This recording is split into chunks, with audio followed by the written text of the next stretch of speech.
Alright guys, welcome to the latest unboxing. Today I need to unbox this product here because I've got problems with my plumbing. So I went to Lowe's and I found myself a valve that hopefully will do a better job than what I currently have. Hopefully the new technology, right, will be better than the original. Anyway, let's take this thing out and see what we got.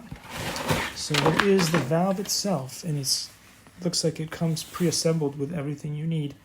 And now all I have to do is screw it into place.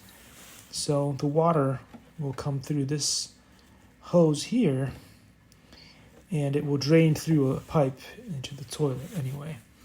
I don't know if you guys have ever done any plumbing, but it's not the easiest tasks to assemble this thing.